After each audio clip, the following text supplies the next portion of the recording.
Hi friends, good morning ಎಲ್ಲರಿಗೂ. ಇವತ್ತು ಬೆಳಗ್ಗಿನ ವ್ಲಾಗನ್ನು ಸ್ಟಾರ್ಟ್ ಮಾಡಿದ್ದೀನಿ. ನೀವು ನೋಡ್ಬೋದು, ಅಂಗಳಕ್ಕೆ ರಂಗೋಲಿ ಹಾಕಿನಿ. ತುಂಬ ಚೆನ್ನಾಗಿ ಕಾಣ್ತಾ ಇದೆ ಅಲ್ಲ. ರಂಗೋಲಿ ಹಾಕಿ ಅರಿಶಿನ ಕುಂಕುಮ ಎಲ್ಲ ಇಟ್ಟಿದ್ದೀನಿ. ತುಂಬ ಚೆನ್ನಾಗಿ ಕಾಣ್ತಾ ಇದೆ ಅಲ್ಲ. ಇಲ್ಲಿ ಅಂಗಳ ತುಂಬ ಚೆನ್ನಾಗಿದೆ ರಂಗೋಲಿ ಹಾಕೋದಕ್ಕೆ. ಮತ್ತು ಹೊಸ್ಲು ಕೂಡ ಅಷ್ಟೇ ತುಂಬ ಚೆನ್ನಾಗಿದೆ, ನನಗಿಷ್ಟ ಆಯಿತು. ಹಾಗೆ ಮತ್ತು ಈ ಮನೆಯಲ್ಲಿ ಮೂರು ಹೊಸ್ಲು ತೊಳೆದು ರಂಗೋಲಿ ಹಾಕಬೇಕು, ಅರಿಶಿನ ಕುಂಕುಮ ಮಾಡಬೇಕು. ನೋಡ್ಬೋದು, ಇದು ಬಂದು ಮೇನ್ ಡೋರು, ತಲೆಬಾಗ್ಲು ಅಂತ ಹೇಳ್ತೀವಿ ಅಲ್ವಾ, ಇದು. ಮತ್ತು ಇನ್ನೊಂದು ಹೊರಗಡೆ ಈಗ ತೋರಿಸ್ದೆ ಅಲ್ವಾ, ಅದು ಒಂದು. ಮತ್ತು ದೇವ್ರ ಮನೆ ಬಾಗಿಲು ಒಂದು. ಡೈಲಿ 3 ಬಾಗಿಲಿಗೂ ತೊಳೆದು 3 ಬಾಗಿಲಿಗೂ ಅರಿಶಿನ ಕುಂಕುಮ ರಂಗೋಲಿನ ಹಾಕಬೇಕು. ರಂಗೋಲಿ ಹೇಗಿತ್ತು ಅಂತ ಕಮೆಂಟ್ ಮಾಡಿ. ಮತ್ತು ಇವಾಗ ನಾನಿಲ್ಲಿ ಅಡುಗೆ ಮನೆಗೆ ಬಂದೆ. ಹಾಗೆ ಸ್ವಲ್ಪ ನಿಮಗೆ ರಂಗೋಲಿ ತೋರಿಸ್ಬೇಕಿತ್ತು. ಮತ್ತು ಇದು ಎಲ್ಲ ಲೀಕ್ ಆಗ್ತಾಯಿತ್ತು, ಎಲ್ಲ ಸ್ವಲ್ಪ ಓಲಾಗಿಬಿಟ್ಟಿತ್ತು. ಮತ್ತು ಈ ಸಿಂಕ್ ಹತ್ರ ಬಂದು ಪೂರ್ತಿ ಲೀಕ್ ಆಗ್ತಾಯಿತ್ತು, ಸುತ್ತಕ್ಕೂ ಲೀಕ್ ಆಗ್ತಾಯಿತ್ತು, ನೀರೆಲ್ಲ ಹೋಗ್ತಾಯಿದ್ದು. ಮತ್ತು ಇಲ್ಲಿ ಪಾತ್ರೆ ಕೂಡ ತೊಳೆಯೋಕ್ಕಾಗ್ತಾಯಿರಲಿಲ್ಲ. ಹಾಗೆ ಇದಕ್ಕೆ ವೈಟ್ ಸಿಮೆಂಟನ್ನು ಹಾಕ್ಸಿದ್ದೀವಿ ನೋಡಿ. ಇಲ್ಲೆಲ್ಲ ನಾನೇನು ವೈಟ್ ಸಿಮೆಂಟ್ ಹಾಕ್ಸಿದ್ದೀವಲ್ವ, ಎಲ್ಲ ಬಿಟ್ಕೊಂಡ್ಬಿಟ್ಟಿತ್ತು ಇದು. ಹಾಗಾಗಿ ವೈಟ್ ಸಿಮೆಂಟನ್ನು ರಾತ್ರಿ ಹಾಕ್ಸಿದ್ವಿ. ಅವರು ನೀರನ್ನು ಹಾಕಬೇಡ್ರಿ ಅಂತ ಹೇಳಿದ್ರಲ್ವ, ಹಾಗಾಗಿ ರಾತ್ರಿ ಇಲ್ಲಿ ಪಾತ್ರೆನ ತೊಳೆದಿರಲಿಲ್ಲ. ಇವಾಗ ಒಂದು ಚಾಕನಲ್ಲಿ ಈ ಥರ ಎಲ್ಲ ತೆಗೆದು ಸ್ವಲ್ಪ ಪಾತ್ರೆ ಇದ್ದಾವೆ ಅಲ್ವ, ಅವನ್ನೆಲ್ಲ ತೊಳಿಬೇಕು ನೋಡಿ. ಈ ಥರ ಎಲ್ಲ ಸ್ವಲ್ಪ ಏನು ಚಾಕುನಲ್ಲಿ ಈ ಥರ ಎಲ್ಲ ತೆಗೆದುಬಿಟ್ರೆ ಹೋಗಿಬಿಡುತ್ತೆ. ಮತ್ತು ಇವತ್ತು ಬೆಳಗ್ಗೆನೇ ಅಡುಗೆ ಮಾಡ್ತಾಯಿದ್ದೀನಿ. ಮಡಿಕೆ ಕಾಳನ್ನು ನೆನೆಸಿದ್ದೆ. ಇದು ಬಂದು ನೀರು ಏನಿದು ತಾಮ್ರದ್ದು ಪಾತ್ರೆ ಬರುತ್ತೆ ಅಲ್ಲ, ಅದು ಏನು ಜಗ್ ಅಂತ ಹೇಳ್ತೀವಿ ಅಲ್ವಾ, ಅದು. ಅದರಲ್ಲೇ ನಾನು ನೀರು ರಾತ್ರಿ ಟೈಮ್ ಹಿಡಿದಿಟ್ಟಿರ್ತೀನಿ. ಮತ್ತು ದಿನ ಪೂರ್ತಿ ಅದರಲ್ಲೇ ಕುಡಿತೀನಿ ನೀರು. ಮತ್ತು ಹೆಸ್ರು ಕಾಳನ್ನು ನೆನೆಸಿಟ್ಟಿದ್ದೆ ತಿನ್ನೋದಕ್ಕೆ. ಹೆಸ್ರು ಕಾಳು ಮತ್ತು ಶೇಂಗಾ ಬೀಜ, ಹಾಗೆ ಕಡಲೆಕಾಳು ಮತ್ತು ಬಾದಾಮಿ. ಡೈಲಿ ರಾತ್ರಿ ಬಾದಾಮಿನ ನೆನೆಸಿಟ್ಟಿರ್ತೀನಿ. ಬಾದಾಮಿ ಇರಲಿಲ್ಲ, ಖಾಲಿ ಆಗಿತ್ತು, ಹಾಗಾಗಿ ಬಾದಾಮಿ ಹಾಕಿಲ್ಲ. ಮತ್ತು ಅದನ್ನು ಮೊಳಕೆ ಕಟ್ಟಿ ತಿಂದ್ರೂ ಕೂಡ ತುಂಬ ಒಳ್ಳೆಯದು, ತಂಪು ಅಲ್ವಾ, ಹಾಗಾಗಿ ಡೈಲಿ ನೆನೆಸಿ ಮೊಳಕೆ ಕಟ್ತೀನಿ. ಮತ್ತು ಇದು ಬಂದು ಮಡಿಕೆ ಕಾಳು. ಇವತ್ತು ಬೆಳಗ್ಗೆನೇ ಅಡುಗೆ ಒಂದೇ ಸಲ ಅಡುಗೆ ಮಾಡ್ತಾಯಿದ್ದೀನಿ, ಮಡಿಕೆ ಕಾಳು ಸಾರು ಮತ್ತು ಮುದ್ದೆ, ಅನ್ನ. ಏಕೆಂದರೆ ಹಬ್ಬದ ಅಮಾವಾಸ್ಯೆ ನಾಳೆ ಬಂದು ಅಮಾವಾಸ್ಯೆ ಅಲ್ವಾ, ಹಾಗಾಗಿ ಇವತ್ತೇ ನಾನು ಎಲ್ಲ ಇಲ್ಲಿ ಕ್ಲೀನ್ ಮಾಡ್ತೆ. ದೇವ್ರ ಮನೆ ಕ್ಲೀನ್ ಮಾಡಬೇಕು, ತುಂಬ ಕೆಲಸ ಇರುತ್ತೆ ಅಲ್ವ, ಹಾಗಾಗಿ ಒಂದೇ ಸಲ ಅಡುಗೆನೇ ಮಾಡ್ತಾಯಿದ್ದೀನಿ ಬೆಳಗ್ಗೆನೇ. ನಾವು ಬೆಳಗ್ಗೆನೇ ಊಟ ಮಾಡ್ತೀವಿ, ಮುದ್ದೆ ಮಧ್ಯಾಹ್ನ ತಿನ್ನಬೇಕಂತ ಏನಿಲ್ಲ, ಬೆಳಗ್ಗೆನೇ ಒಂದೇ ಸಲ ಅಡುಗೆನ ಮಾಡಿಬಿಡ್ತೀವಿ. ಈ ಥರ ಏನಾರು ಕೆಲಸ ಇದ್ದಾಗ ಈ ಥರ ಮಾಡಿದ್ರೆ ಈಸಿ ಆಗುತ್ತೆ ಅಲ್ವ. ಮತ್ತು ಟಿಫನ್ ಒಂದು, ಸಾರು ಒಂದು ಅಂತಂದರೆ ಟೈಮ್ ತೊಗೊಳುತ್ತೆ ಅಲ್ಲ, ಹಾಗಾಗಿ ಒಂದೇ ಸಲ ಅಡುಗೆ ಮಾಡಿಬಿಟ್ರೆ ಸರಿಯಾಗಿಬಿಡುತ್ತೆ. ಮತ್ತು ಫ್ರೆಂಡ್ಸ್ ಎಲ್ಲ ಊಟ ಎಲ್ಲ ಬೆಳಗ್ಗೆ ಎಲ್ಲ ಮುಗಿಸಿ, ಬೆಳಗ್ಗೆ ಟಿಫನ್ ಎಲ್ಲ ಮುಗಿಸಿ, ಇವಾಗ ನಾನಿಲ್ಲಿ ಮಾವಿನ ಸೊಪ್ಪನ್ನು ಕಿತ್ಕೊಳ್ಳೋಕ್ಕಂತ ಮೇಲ್ಗಡೆ ಬಂದೀನಿ. ನನಗೆ ಇದೊಂದು ಟೆನ್ಷನ್ ಇರೋದಿಲ್ಲ. ಮಾವಿನ ಸೊಪ್ಪು, ಬೇವಿನ ಸೊಪ್ಪು, ಈಗಿದ್ದೀವಲ್ವ, ಈ ಮನೆ ಕಾಂಪೌಂಡಲ್ಲೇ ಇದೆ. ಅಂದರೆ ನಮ್ಮನೆ ಕಾಂಪೌಂಡಲ್ಲೇ ಇದೆ. ಇದ್ರದ್ದೊಂದು ಟೆನ್ಷನ್ ಇರೋಲ್ಲ ಹಬ್ಬಗಳಿಗೆ. ಮತ್ತು ಶುಕ್ರವಾರದ ಕಳಸಕ್ಕಿಡೋದಕ್ಕೆ, ಕಳಸಕ್ಕಿಟ್ರೂ ಒಳ್ಳೆಯದೇ ಅಲ್ವ, ಮಾವಿನ ಎಲೆ ಮತ್ತು ಬೇವಿನ ಸೊಪ್ಪು ಎಲ್ಲ. ನಮ್ಮದು ಮನೆ ದೇವರಾಗಿರೋದ್ರಿಂದ, ಮುತ್ತೆಲ್ಲಮ್ಮ ಮತ್ತು ರೇಣುಕಾ ಎಲ್ಲಮ್ಮ ಆಗಿರೋದ್ರಿಂದ ನಮ್ಮ ಮನೆ ಕಳಸ ನೀವು ನೋಡಿರ್ಬೋದಲ್ವ, ಬೇವಿನ ಸೊಪ್ಪು ಇಡ್ತಾರೆ. ಯಾಕಂದರೆ ರೇಣುಕಾ ಎಲ್ಲಮ್ಮ, ಸೌದತ್ತಿ ಎಲ್ಲಮ್ಮಗೂ ಬೇವಿನ ಸೊಪ್ಪು ಇಡ್ತಾರೆ, ನೀವು ನೋಡಿರ್ಬೋದು. ಮತ್ತು ಮುತ್ತೆಲ್ಲಮ್ಮಗೂ ಕೂಡ ಬೇವಿನ ಸೊಪ್ಪನ್ನು ಇಡ್ತಾರೆ. ಹಾಗಾಗಿ ಬೇವಿನ ಸೊಪ್ಪು ಕೂಡ ಕಳಸಕ್ಕೆ ಇಡ್ಬೋದು. ಹಾಗಾಗಿ ನನಗಿನ್ನ ಟೆನ್ಷನ್ ಇಲ್ಲ.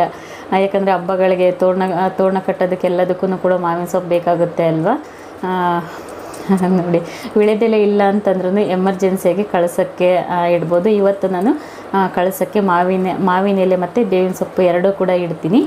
ನಾನು ತೋರಿಸ್ತೀನಿ ನಿಮಗೆ, ತುಂಬ ಚೆನ್ನಾಗಿ ಕಾಣುತ್ತೆ ನೋಡಿ. ಈ ಥರ ಚಿಗುರಿ ಇಡೋದ್ರಿಂದ ತುಂಬ ಚೆನ್ನಾಗಿ ಕಾಣ್ತಾ ಇರುತ್ತೆ. ಫುಲ್ಲು ಹಸಿರು ಇರೋದು ಇಡಬಾರ್ದು, ಈ ಥರ ಚಿಗುರಿ ಇರುತ್ತೆ ಅಲ್ವಾ, ಆ ಥರ ಇಡಬೇಕು ನೋಡಿ. ಇದು ಬಂದು ಬೇವಿನ ಸೊಪ್ಪು ಕೂಡ ನಾನಿಲ್ಲಿ ಸ್ವಲ್ಪ ಇಡ್ತೀನಿ. ಮೊನ್ನೆ ಎಲ್ಲ ಗಣೇಶನ ಹಬ್ಬಕ್ಕೆ ಎಲ್ಲ ಏನು ಈ ಮನೆ ಖಾಲಿ ಆಗಿತ್ತು. ಅವಾಗ ಗಣೇಶನ ಹಬ್ಬದ ಟೈಮಲ್ಲಿ ಖಾಲಿ ಇತ್ತಲ್ವ ಮನೆ. ಎಲ್ಲರೂ ಏನು ಗಣೇಶನ ಕೂರಿಸ್ಬೇಕಾದ್ರೆ ಎಲ್ಲ ಕಿತ್ತು ಏನು ಮಾವಿನ ಸೊಪ್ಪೆಲ್ಲ ಕಿತ್ತು ಖಾಲಿ ಆಗಿಬಿಟ್ಟಿತ್ತು ಅಲ್ವ, ಎಲ್ಲ ಚಿಗುರಿದೆ, ತುಂಬ ಚೆನ್ನಾಗಿ ಚಿಗುರಿತ್ತು. ಯಾಕಂದರೆ ಇಲ್ಲಿ ಮಂಗಗಳು ಬಿಡೋದಿಲ್ಲ, ತುಂಬ ಅಂದರೆ ತುಂಬ ಮಂಗಗಳು ನಾವಿರೋ ಏರಿಯಾದಲ್ಲಿ. ಅದು ಏನು ಚಿಗುರು ಬರುತ್ತೆ ಅಲ್ಲ, ಮಾವಿನ ಮರದ ಚಿಗುರು ಬರುತ್ತೆ ಅಲ್ಲ, ಅದು ಕಿತ್ತು ತಿನ್ಕೊತವೆ ಅವು ಮಂಗಗಳು. ಅದು ಒಂದು ಇಲ್ಲಿ ನೋಡಿ ಬೇವಿನ ಸೊಪ್ಪು. ಈ ಸಲ ಯುಗಾದಿ ಹಬ್ಬಕ್ಕೆ ನಮ್ಮ ಮನೆ ಹತ್ರನೇ ಬೇವಿನ ಹೂವಾಗುತ್ತೆ. ನನಗಂತೂ ಮಾವಿನ ಮರ ಇರೋದು ತುಂಬ ಖುಷಿ ಇಲ್ಲಿ. ನಮಗೆ ಯಾವಾಗ ಬೇಕು ಆವಾಗ ನಾವು ಕಟ್ ಮಾಡ್ಕೊಳ್ಬೋದಲ್ವ ಮಾವಿನ ಎಲೆನ. ನೋಡಿ ಬನ್ನಿ, ಇವಾಗ ನೀವು ನೋಡ್ಬೋದು. ನನಗೆ ಇದೊಂಥರ ಹೆಂಗಂದರೆ ರೆಗ್ಯುಲರಾಗಿ ನಾನು ಇದನ್ನೇ ಯೂಸ್ ಮಾಡ್ತೀನಿ. ತುಂಬ ನನಗಂತೂ ಹೆಲ್ಪ್ ಆಗಿದೆ ಇದು. ಯಾರಿಗೆ ಹೆಲ್ಪ್ ಆಗಿದೆ ಇಲ್ಲ ಅಂತ ಗೊತ್ತಿಲ್ಲ, ನನಗಂತೂ ತುಂಬ ಹೆಲ್ಪ್ ಆಗಿದೆ. ಅಂದರೆ ಬೇಗನೆ ಆಗುತ್ತೆ ಈ ಥರ ಕೆಲಸ ಇರೋ ಟೈಮ್ಗಳಲ್ಲಿ ಈ ಥರ ಯಾಕಂದರೆ ದೇವ್ರ ಮನೆಯಲ್ಲಿ ಎಲ್ಲ ಸಾಮಾನುಗಳನ್ನ ತೆಗೆದಿರ್ತೀವಲ್ವ, ದೇವ್ರ ಮನೆ ಸಾಮಾನುಗಳು. ಈ ಥರ ಒಂದೇ ಸಲ ಒಂದು ಪಾತ್ರೆಗಿಟ್ಟು ಕುದಿಸ್ಬಿಟ್ರೆ ನಮಗೆ ಏನು ಹುಣಸೆ ಹಣ್ಣು ಕೂಡ ಜಾಸ್ತಿ ವೇಸ್ಟ್ ಆಗೋದಿಲ್ಲ. ಮತ್ತು ನೀವು ನೋಡ್ಬೋದು ನಿಂಬೆಹಣ್ಣು ನಾವು ಹಿಂಡಿ ಇಟ್ಟಿರ್ತೀವಿ ಅಲ್ವಾ, ಆ ನಿಂಬೆಹಣ್ಣಿನ ಸಿಪ್ಪೆನೂ ಕೂಡ ಹಾಕಿದ್ದೀನಿ ನೀರು ಕುದಿಯೋದಕ್ಕೆ. ತುಂಬ ಚೆನ್ನಾಗಿ ಎಣ್ಣೆ ಜಿಡ್ಡು ಬಿಟ್ಕೊಳ್ಳುತ್ತೆ. ಹಾಗೆ ಕರೆ ಏನಾದರೂ ಕಲೆಗಳಿದ್ದರೆ ಕಲೆ ಕೂಡ ಬಿಟ್ಕೊಳುತ್ತೆ. ನನಗಂತೂ ತುಂಬ ಯೂಸ್ ಆಯಿತು. ಯಾರಿಗಾಗಿದೆ ಇಲ್ಲ ಗೊತ್ತಿಲ್ಲ, ಯಾರೇನೇ ಯೂಸ್ ಮಾಡಿಲ್ಲ ಅಂದರೆ ಒಂದು ಸಲ ಟ್ರೈ ಮಾಡಿ ನೋಡಿ, ನಿಮಗೆ ಗೊತ್ತಾಗುತ್ತೆ ಅಂದ್ಕೊತೀನಿ. ಇವಾಗ ನಾನಿಲ್ಲಿ ಅದು ಕುದೀತಾ ಇರಲಿ ಅಷ್ಟೊತ್ತಿಗೆ ಇವಾಗ ನಾನಿಲ್ಲಿ ದೇವ್ರ ಮನೆ ಸಾಮಾನುಗಳು ಏನು ಫೋಟೋಗಳನ್ನ ಒರೆಸ್ಕೊಳ್ತಾ ಇದ್ದೀನಿ. ಈ ಥರ ಒಂದು ಏನು ನಾವು ಹಳೆಯದು ಕುಂಕುಮ ಎಲ್ಲ ಇಟ್ಟಿರ್ತೀವಲ್ವ, ಅದು ಒಂದು ಬಟ್ಟೆನಲ್ಲಿ ಒರೆಸ್ಕೊಂಡು ಮತ್ತು ಬಟ್ಟೆನ ಹಸಿ ಬಟ್ಟೆ ಮಾಡಿಕೊಂಡು ಒರೆಸ್ಕೊಂಡು ಮತ್ತು ಇನ್ನೊಂದು ಸಲ ಒಣ ಬಟ್ಟೆನಲ್ಲಿ ಒರೆಸ್ಕೊಳ್ತೀವಿ. ನೋಡಿ, ಪ್ರತಿ ತಿಂಗಳು ಅಮಾವಾಸ್ಯೆಗೆ ಇದೇ ಥರ ಇರುತ್ತೆ. ಅಮಾವಾಸ್ಯೆಗೆ ಮತ್ತು ಹಬ್ಬಗಳಿಗೆ ಇದೇ ಥರ ನಾವು ಫೋಟೋಗಳನ್ನೆಲ್ಲ ಒರೆಸಿ ಮತ್ತು ಹೊಸ್ದಾಗಿ ನಮ್ಮಪ್ಪ ಊರಲ್ಲಿ ಏನು ಮಾಡ್ತಾರೆ, ನಮ್ಮಪ್ಪ ವಾರ ವಾರ ಫೋಟೋಗಳನ್ನೆಲ್ಲ ಒರೆಸಿ ಇಡ್ತಾರೆ. ಸೋಮವಾರ ನಮ್ಮದಲ್ಲಿ ಮಲ್ಲಿಕಾರ್ಜುನ ಸ್ವಾಮಿ ವಾರ ಅಲ್ವಾ, ಸೋಮವಾರ ದಿನ ಈ ಥರ ಫೋಟೋಗಳನ್ನೆಲ್ಲ ಒರೆಸಿ ಇಡ್ತಾರೆ. ನಾವಿಲ್ಲಿ ಅಮಾವಾಸ್ಯೆಗೆ ಈ ಥರ ಅಮಾವಾಸ್ಯೆ ದಿವಸ ಮಾಡೋದಿಲ್ಲ. ಅಮಾವಾಸ್ಯೆ ನಾಳೆ ಇದೆ ಅಂತಂದರೆ ಶುಕ್ರವಾರ ಮತ್ತು ಮಂಗಳವಾರ ಬಿಟ್ಟು ಇನ್ನು ಬೇರೆ ವಾರಗಳ ದಿನ ತೆಗಿತೀವಿ ಈ ಥರ. ಮತ್ತು ಅಮಾವಾಸ್ಯೆ ಏನಾದರೂ ಬಂತಂದರೆ ಅಮಾವಾಸ್ಯೆ ಹಿಂದಿನ ದಿನ ಶನಿವಾರ ಆಗಿರ್ಬೋದು, ಗುರುವಾರ ಆಗಿರ್ಬೋದು, ಬುಧವಾರ ಆಗಿರ್ಬೋದು, ಈ ಥರ ಆವತ್ತಿನ ದಿವಸ ತೆಗಿತೀವಿ. ತೆಗೆದು ಈ ಥರ ಎಲ್ಲ ಒರೆಸಿ ಮತ್ತು ಹೊಸ್ದಾಗಿ ಗಂಧ ಮತ್ತು ಅರಿಶಿನ ಕುಂಕುಮ ಎಲ್ಲ ಇಟ್ಟು ಇಡ್ತೀವಿ, ರೆಡಿ ಮಾಡ್ತೀವಿ. ನೋಡಿ ಈ ಥರ ನಾನಿಲ್ಲಿ ವಿಭೂತಿ ಮತ್ತು ಗಂಧ ಎರಡೂ ಕೂಡ ಮಿಕ್ಸ್ ಮಾಡಿ ಇಡ್ತೀನಿ. ಬರೀ ಗಂಧ ಇದ್ದರೆ ಬರೀ ಗಂಧನೇ ಇಡ್ಬೋದು, ಮತ್ತು ನಾನಿಲ್ಲಿ ವಿಭೂತಿ ಮತ್ತು ಗಂಧ ಎರಡೂ ಕೂಡ ನಾನು ಇಡ್ತೀನಿ. ಇಲ್ಲ ನೀವು ಬರೀ ಅರಿಶಿನ ಇದ್ದರೆ ಅರಿಶಿನದಲ್ಲೂ ಇಡ್ಬೋದು. ನಾನಿಲ್ಲಿ ಸ್ವಲ್ಪ ಗಂಧ ಇಟ್ಟಿರ್ತೀನಿ, ಗಂಧ ಮತ್ತು ವಿಭೂತಿ ಎರಡೂ ಕೂಡ ಮಿಕ್ಸ್ ಮಾಡಿ ನಾನು ಇಡ್ತೀನಿ. ಇಟ್ಟಾದಮೇಲೆ ಯಾರ್ಯಾರಿಗೆ ಕುಂಕುಮ ಇಡಬೇಕು, ಈಗೆಲ್ಲ ಹೆಣ್ಣು ದೇವ್ರುಗಳಿಗಾದರೆ ಕುಂಕುಮ ಮತ್ತು ಅರಿಶಿನ ಮತ್ತು ಈ ಥರ ಈಶ್ವರ ಗಣಪತಿ ಎಲ್ಲರಿಗೂ ಕುಂಕುಮನ ಇಡ್ತೀವಿ. ನೋಡಿ ಈ ಥರ ಇಡ್ತೀವಿ. ನೀವು ಯಾವ ಥರ ಮಾಡ್ತೀರಾ ಅಂತ ಕಮೆಂಟ್ ಮಾಡಿ. ನಾವು ಇದೇ ಥರ ಮುಂಚೆಯಿಂದನೂ ಇದೇ ಥರ ನಾವು ಪಾಲನೆ ಮಾಡ್ಕೊಂಡು ಬಂದಿದ್ದೀವಿ. ಇದೇ ಥರ ಇಡ್ತೀವಿ. ನೋಡಿ ಅಲಂಕಾರ ಮಾಡಿದ್ರೆ ಎಷ್ಟು ಚೆನ್ನಾಗಿ ಕಾಣುತ್ತೆ ಅಲ್ಲ.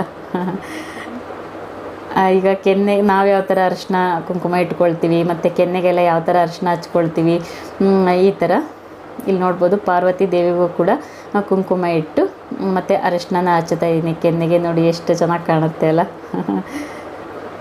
ಇನ್ನು ಹೂವು ಇಟ್ಟು ಅಲಂಕಾರ ಮಾಡಿಬಿಟ್ರೆ ತುಂಬ ಚೆನ್ನಾಗಿ ಕಾಣುತ್ತೆ. ನೋಡಿ ಅರಿಶಿನ ಹಚ್ಚಿರೋದು ಯಾವ ಥರ ಎದ್ದು ಕಾಣ್ತಾ ಇದೆ ಅಲ್ಲ. ಏನೇ ಆಗಲಿ ಅಲಂಕಾರ ಮಾಡಿದ್ರೇ ಅಲ್ವಾ ಚೆನ್ನಾಗಿ ಕಾಣೋದು. ನಾವು ಮನುಷ್ಯರಾಗಲಿ ದೇವ್ರುಗಳಾಗಲಿ ಅಲಂಕಾರ ಮಾಡಿದ್ರೇ ಅಲ್ವಾ ತುಂಬ ಚೆನ್ನಾಗಿ ಕಾಣೋದು. ಇದು ಬಂದು ನಮ್ಮ ಕೊಟ್ಟೂರು ಪವಾಡ ಪುರುಷ ಕೊಟ್ಟೂರೇಶ್ವರ ಸ್ವಾಮಿ. ನೋಡಿರ್ತೀರಿ ನೀವು, ಟಿ ವಿನಲ್ಲೆಲ್ಲ ನೋಡಿರ್ತೀರಿ. ಹಾಗೆ ಟಿ ವಿನಲ್ಲಿ ನಾನು ಕೂಡ ಸಾಕಷ್ಟು ಶೇರ್ ಮಾಡಿದ್ದೀನಿ, ನಿಮ್ಮ ಜೊತೆ ಶೇರ್ ಮಾಡ್ಕೊಂಡಿದ್ದೀನಿ ನಮ್ಮೂರ ದೇವರನ್ನು. ಮತ್ತು ಇದು ಬಂದು ಲಕ್ಷ್ಮಿ ಫೋಟೋ. ಇದು ಆಲ್ಮೋಸ್ಟ್ ನಮಗಂತೂ ಬೇಕಾಗೇ ಆಗುತ್ತೆ. ವರಮಹಾಲಕ್ಷ್ಮಿ ಹಬ್ಬಕ್ಕೆ ಮತ್ತು ದೀಪಾವಳಿ ಹಬ್ಬಕ್ಕೆ ಇಟ್ಟು ಪೂಜೆ ಮಾಡ್ತಾ ಇರ್ತೀವಿ. ವರಮಹಾಲಕ್ಷ್ಮಿ ಹಬ್ಬಕ್ಕಂತೂ ಲಕ್ಷ್ಮಿ ಫೋಟೋ ಬೇಕೇ ಬೇಕಲ್ವ, ಹಾಗಾಗಿ ಲಕ್ಷ್ಮಿ ಫೋಟೋನೂ ಕೂಡ ಇಟ್ಕೊಂಡಿದ್ದೀವಿ.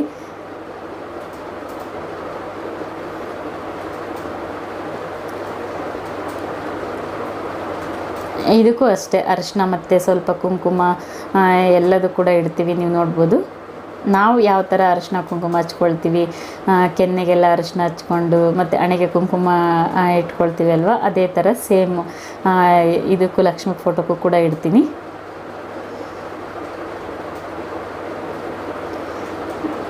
ಮತ್ತು ಅರಿಶಿನ ಕುಂಕುಮ ಇಡಬೇಕಾದ್ರೆ ನೀವು ನೋಡ್ಬೋದು, ನಾನು ಯಾವ ಬೆರಳಲ್ಲಿ ಉಂಗುರದ ಬೆರಳು ಬರುತ್ತೆ ಅಲ್ವಾ, ಉಂಗುರದ ಬೆರಳಲ್ಲಿ ಇಡ್ತಾ ಇದ್ದೀನಿ ಅಲ್ವಾ, ಇದೇ ಥರ ಅರಿಶಿನ ಕುಂಕುಮನ ಇಡಬೇಕಂತ ಹೇಳ್ತಾರೆ. ನಾನು ಕೂಡ ಹಾಗೆ ಉಂಗುರದ ಬೆರಳಲ್ಲೇ ಅರಿಶಿನ ಕುಂಕುಮನ ಇಡೋದು. ಇವಾಗ ಫೋಟೋ ಎಲ್ಲ ಒರೆಸಿ ರೆಡಿ ಮಾಡಿದ್ದಾಯಿತು. ಇವಾಗ ನಾನಿಲ್ಲಿ ದೇವ್ರ ಮನೆ ಕ್ಲೀನ್ ಮಾಡ್ಕೊಳ್ತಾ ಇದ್ದೀನಿ. ಇದು ನೋಡಿ ಓಂ ಶ್ರೀ ಅಂತ ತುಂಬ ಚೆನ್ನಾಗಿತ್ತು. ನನಗೆ ಅಳಿಸೋದಕ್ಕೆ ಮನಸ್ಸೇ ಆಗ್ತಾ ಇರಲಿಲ್ಲ, ಆದ್ರೂ ಮತ್ತೆ ಕ್ಲೀನ್ ಮಾಡಬೇಕಲ್ವ. ಮೊನ್ನೆ ನಾವು ಆಲಕ್ಸ ದಿವಸ ಐನಾರು ಬಂದಿದ್ರಲ್ವ, ಅವರು ಈ ಥರ ಬರ್ತಿದ್ರು. ನನಗಂತೂ ಅಳಿಸೋದಕ್ಕೆ ಇಷ್ಟನೇ ಆಗ್ತಾ ಇರಲಿಲ್ಲ, ಆದ್ರೂ ಹಾಗೆ ಬಿಡಬಾರ್ದು ಅಂತ ಅಂದ್ಬಿಟ್ಟು ಎಲ್ಲ ಟೈಲ್ಸ್ ಎಲ್ಲ ಒರೆಸ್ತಾ ಇದ್ದೀನಿ. ಇದು ದೇವ್ರ ಮನೆ ಪೂರ್ತಿ ಟೈಲ್ಸ್ ಇರೋದ್ರಿಂದ ತುಂಬ ಹೊತ್ತು ತೊಗೊಳತ್ತೆ ಕ್ಲೀನ್ ಮಾಡೋದಕ್ಕೆ. ನಾನಿಲ್ಲಿ ಇದಕ್ಕೆ ಟೈಲ್ಸನ್ನು ಕ್ಲೀನ್ ಮಾಡೋದಕ್ಕೆ, ಅಂದರೆ ದೇವ್ರ ಮನೆ ಕ್ಲೀನ್ ಮಾಡೋದಕ್ಕೆ ಒಂದು ಬಕೆಟಲ್ಲಿ ನೀರು ತೊಗೊಂಡು ಇದಕ್ಕೆ ಅರಿಶಿನ ಪುಡಿ ಮತ್ತು ಲೈಜಲನ್ನು ಹಾಕ್ಕೊತೀನಿ. ಅರಿಶಿನ ಪುಡಿ ದೇವ್ರ ಮನೆ ಕ್ಲೀನ್ ಮಾಡೋದಕ್ಕೆ ಅರಿಶಿನ ಪುಡಿ ಹಾಕ್ಕೊಂಡ್ರೆ ಯಾವುದೇ ಕೂಡ ದೋಷ ಇರೋದಿಲ್ಲ. ಮತ್ತು ಏನಾದರೂ ನೆಗೆಟಿವ್ ಎನರ್ಜಿ ಇದ್ದರೆ ನೆಗೆಟಿವ್ ಎನರ್ಜಿ ಕೂಡ ಇರೋದಿಲ್ಲ ಅರಿಶಿನ ಹಾಕಿ ಒರೆಸೋದ್ರಿಂದ. ಹಾಗಾಗಿ ನಾನಿಲ್ಲಿ ಸ್ವಲ್ಪ ಅರಿಶಿನ ಪುಡಿ ಹಾಕಿ ದೇವ್ರ ಮನೆಯನ್ನು ಕ್ಲೀನ್ ಮಾಡ್ಕೊಳ್ತೀನಿ.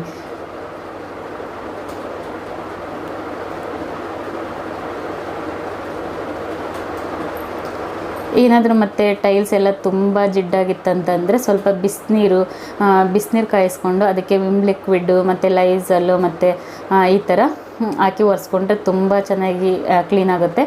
ಮೊನ್ನೆ ತಾನೇ ನಾವು ಈ ಮನೆಗೆ ಬರಬೇಕಾದ್ರೆ ಎಲ್ಲ ಕ್ಲೀನ್ ಮಾಡಿದ್ವಿ ಅಲ್ವಾ, ಹಾಗಾಗಿ ನಾನೇನು ವಿಮ್ ಲಿಕ್ವಿಡ್ ಏನು ಕೂಡ ಹಾಕಿಲ್ಲ. ಇಲ್ಲಿ ಲೈಝಲ್ ಹಾಕ್ಕೊಂಡು ಸ್ವಲ್ಪ ಅರಿಶಿನ ಪುಡಿ ಹಾಕಿ ಕ್ಲೀನ್ ಮಾಡ್ಕೊಳ್ತಾ ಇದ್ದೀನಿ. ಏನು ಕೂಡ ಎಣ್ಣೆ ಜಿಡ್ಡು ಏನೂ ಆಗಿರಲಿಲ್ಲ ಅಲ್ವಾ, ಹಾಗಾಗಿ ನೋಡಿ ಎಷ್ಟು ಚೆನ್ನಾಗಿ ಕಾಣ್ತಾ ಇದೆ ಅಲ್ಲ. ಇದು ಒಂದು ಸ್ಟಿಕ್ಕರನ್ನು ಚೇಂಜ್ ಮಾಡಬೇಕು, ತೆಗಿಬೇಕು. ಅದು ಎಲ್ಲ ಒಂದು ಕಡೆ ಬಿಟ್ಕೊಂಡ್ಬಿಟ್ಟಿದೆ. ಅದು ಟೈಮ್ ಸಿಕ್ಕಿಲ್ಲ ಇವಾಗ ಕ್ಲೀನ್ ಮಾಡೋದಕ್ಕೆ, ಯಾಕಂದರೆ ತುಂಬ ಟೈಮ್ ತೊಗೊಳುತ್ತೆ ಅದು ತೆಗಿಬೇಕಂತಂದರೆ. ಮತ್ತು ನೋಡೋದಕ್ಕೂ ಚೆನ್ನಾಗಿ ಕಾಣ್ತಿದೆ ಅಲ್ಲ, ಹಾಗೆ ಬಿಟ್ಟು ಇರಲಿ ಅಂತಂದ್ಬಿಟ್ಟು ನೋಡಿ ನನ್ನ ದೇವ್ರ ಮನೆ ಕ್ಲೀನ್ ಆಯಿತು. ದೇವ್ರ ಮನೆ ಕ್ಲೀನ್ ಮಾಡಿದ ಮೇಲೆ ನಾನಿಲ್ಲಿ ದೇವ್ರ ಪಾತ್ರೆಗಳನ್ನ ತೊಳ್ಕೊಂಡು ಬಂದೆ. ಇದಕ್ಕೆ ನಾನೇನು ಕೂಡ ಹಾಕಿಲ್ಲ, ಸಬ್ಬಿನ ಪುಡಿ, ಬರೀ ಸಬ್ಬಿನ ಪುಡಿ ಹಾಕಿ ತೊಳೆದಿದ್ದೀನಿ ಅಷ್ಟೇ. ತುಂಬ ಅಂದರೆ ತುಂಬ ಚೆನ್ನಾಗಿ ಕ್ಲೀನ್ ಆಗುತ್ತೆ ಫ್ರೆಂಡ್ಸ್. ನಿಮಗೆ ನಾನು ಕ್ಲೀನ್ ಮಾಡಬೇಕಾದ್ರೆಲ್ಲ ತೋರಿಸೋದು ಖುಷಿ ಆಗುತ್ತೆ ನನಗೆ, ಯಾಕಂದರೆ ಕ್ಲೀನಾಗಿರುತ್ತೆ ಅಲ್ಲ. ಇದು ಒಂದು ಟಿಪ್ ತುಂಬ ಚೆನ್ನಾಗಿದೆ ನನಗೆ, ಯಾಕಂದರೆ ಈಸಿಯಾಗಿ ಕ್ಲೀನ್ ಮಾಡ್ಬೋದು. ಯಾವುದು ಒಂದು ಚೂರು ಕಲೆ ಕೂಡ ಇರೋದಿಲ್ಲ. ಶೈನಿಂಗ್ ನೋಡಿ, ಸೇಮ್ ಹೊಸ ಪಾತ್ರೆಗಳು ಯಾವ ಥರ ಇರುತ್ತೆ ಸೇಮ್ ಅದೇ ಥರ ಇದೆ.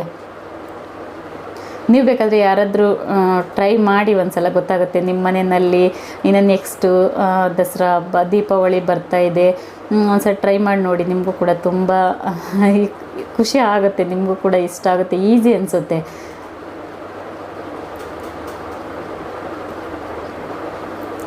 ಮತ್ತು ತುಂಬ ಟೈಮ್ ಕೂಡ ತೊಗೊಳ್ಳೋದಿಲ್ಲ, ಯಾಕಂದರೆ ನಾವು ಫಸ್ಟ್ಗೆ ನಾವು ಸ್ವಲ್ಪ ಕುದಿಸಿರ್ತೀವಲ್ವ ಬಿಸಿ ನೀರಲ್ಲಿ, ಹಾಗಾಗಿ ತುಂಬ ಟೈಮ್ ಕೂಡ ತೊಗೊಳ್ಳೋದಿಲ್ಲ. ಫಸ್ಟ್ ಒಂದು ಸಲ ಉಜ್ಜಿಬಿಟ್ಟು ಸ್ವಲ್ಪ ಸಬ್ಬಿನ ಪುಡಿ ಹಾಕಿ ಸ್ವಲ್ಪ ಉಜ್ಜಿದ್ರೆ ಸಾಕು, ತುಂಬ ಪ್ರೆಷರ್ ಕೊಟ್ಟು ಉಜ್ಜೋ ಅವಶ್ಯಕತೆ ಇಲ್ಲ. ನೋಡಿ ಎಷ್ಟು ಚೆನ್ನಾಗಿ ನೀಟಾಗಿದೆ ಅಲ್ಲ, ನಿಮಗೆ ಕಾಣ್ತಾ ಇದೆ ಅಂದ್ಕೊತೀನಿ.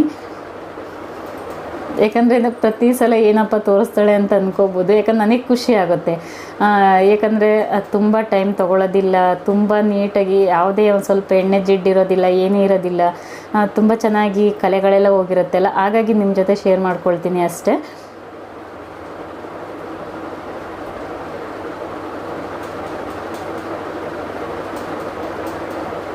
ನೋಡಿ ನಿಮಗೆ ಕಾಣ್ತಾ ಇದೆ ಅಂದ್ಕೊತೀನಿ ಎಷ್ಟು ಚೆನ್ನಾಗಿ ಕ್ಲೀನ್ ಆಗಿದ್ದಾವೆ ಅಂತಂದ್ಬಿಟ್ಟು. ನೋಡಿ ಇವಾಗೆಲ್ಲ ಒರೆಸ್ಕೊಂಡು ಇಟ್ಕೊಂಡಿದ್ದಾಯಿತು. ಏನು ಗೊತ್ತಾ, ನಾವು ತಾಮ್ರದ ಸಾಮಾನಾಗಿರ್ಬೋದು, ಹಿತ್ತಾಳೆ ಸಾಮಾನುಗಳಾಗಿರ್ಬೋದು, ಬೆಳ್ಳಿ ಐಟಮ್ಸ್ಗಳಾಗಿರ್ಬೋದು, ನಾವೇನೇ ನೀರಲ್ಲಿ ತೊಳೆದ್ಬಿಟ್ಟು ಒಂದು ಒಣಬಟ್ಟೆನಲ್ಲಿ ಒರೆಸ್ಕೊಂಡ್ಬಿಟ್ರೆ ಒಂದು ಸ್ವಲ್ಪನೂ ಕೂಡ ಕಲೆ ಕೂರೋದಿಲ್ಲ, ತುಂಬ ಚೆನ್ನಾಗಿ ಶೈನಿಂಗ್ ಬರುತ್ತೆ. ನಾನು ಪ್ರತಿ ಸಲ ಅಷ್ಟೇ ಈ ಥರ ತೊಳೆದಾದ್ಮೇಲೆ ಒಂದು ಒಣಬಟ್ಟೆನಲ್ಲಿ ಒರೆಸ್ಕೊಂಡ್ಬಿಡ್ತೀನಿ, ಹಾಗಾಗಿ ಕಲೆ ಇರೋದಿಲ್ಲ. ಒಂದು ವೀಕ್ 15 ದಿವಸದವರೆಗೂ, ಒಂದು ವೀಕ್ವರೆಗೂ ತುಂಬ ಕ್ಲೀನಾಗಿ ಇರುತ್ತೆ. ಮತ್ತು 15 ದಿವಸ ಒಂದು ವಾರ ಕಳೀತಂದರೆ ಸ್ವಲ್ಪ ಕಲೆ ಆಗ್ತಾ ಬರುತ್ತೆ ಅಲ್ವಾ. ನೋಡಿ ನೀವು ಶೈನಿಂಗ್ ನೋಡಿ ಎಷ್ಟು ಚೆನ್ನಾಗಿ ಕಾಣ್ತಾ ಇದೆ ಅಲ್ಲ. ಬನ್ನಿ ಇವಾಗ ಎಲ್ಲದಕ್ಕೂ ಅರಿಶಿನ ಕುಂಕುಮ ಎಲ್ಲದಕ್ಕೂ ಕೂಡ ಹಚ್ಕೊಂಬರ್ತೀನಿ, ಹಚ್ಬಿಟ್ಟು ಆಮೇಲೆ ಸಿಗ್ತೀನಿ. ನಿಮಗೆಲ್ಲ ಶೇರ್ ಮಾಡ್ಕೊಂಡಿದ್ದೀನಿ ಅಲ್ವಾ.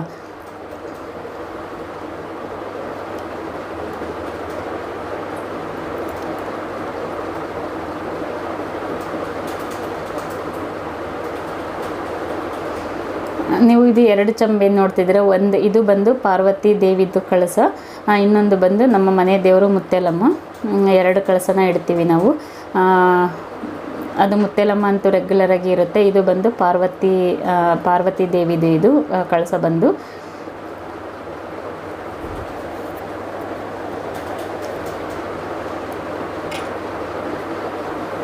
ಯಾಕಂದರೆ ನೆಕ್ಸ್ಟ್ ಡೇ ಅಮಾವಾಸ್ಯೆ ಇರೋದ್ರಿಂದ ಈ ಥರ ದೇವ್ರ ಮನೆಯೆಲ್ಲ ಕ್ಲೀನ್ ಮಾಡಿ ಇಟ್ಕೊಂಡ್ಬಿಟ್ರೆ ನಮಗೆ ಅಮಾವಾಸ್ಯೆ ಪೂಜೆ ಮಾಡೋದಕ್ಕೆ, ಯಾಕಂದರೆ ನಮ್ಗೆ ಅಮಾವಾಸ್ಯೆ ಪೂಜೆ ಅಂದರೆ ಬೇಗನೆ ಆಗಬೇಕಲ್ವ. ನಮ್ಮ ಕಡೆ ಎಲ್ಲ ಅಮಾವಾಸ್ಯೆ ಅಂತಂದರೆ ಒಂದು ಹಬ್ಬದ ರೀತಿಯಲ್ಲಿ ಅಮಾವಾಸ್ಯೆ ಪೂಜೆನ ಮಾಡ್ತೀವಿ ನಾವು. ಹಾಗಾಗಿ ಬೆಳಗ್ಗೆನೇ ಪೂಜೆ ಆಗಬೇಕು ಅಮಾವಾಸ್ಯೆ ದಿನ. ಹಾಗಾಗಿ ನಾನಿಲ್ಲಿ ಹಿಂದಿನ ದಿನವೇ ಕ್ಲೀನ್ ಮಾಡಿ ಇಟ್ಕೊಂಡ್ಬಿಡ್ತೀನಿ. ನೋಡಿ ಕಾಮಾಕ್ಷಿ ದೀಪ ಇದು ಬಂದು ನಮ್ಮದು ಅಷ್ಟಲಕ್ಷ್ಮಿ ಅವರು ಇರ್ತಾರೆ ಅಲ್ವಾ, ಆ ಥರ ಕಾಮಾಕ್ಷಿ ದೀಪನ ತೊಗೊಂಡಿದ್ದೀನಿ. ನೋಡಿ ಎಷ್ಟು ಚೆನ್ನಾಗಿ ಕಾಣ್ತಾ ಇದೆ ಅಲ್ಲ. ಬನ್ನಿ ಎಲ್ಲ ರೆಡಿ ಮಾಡಿಕೊಂಡು ಆಮೇಲೆ ಸಿಗ್ತೀನಿ ನಿಮಗೆ.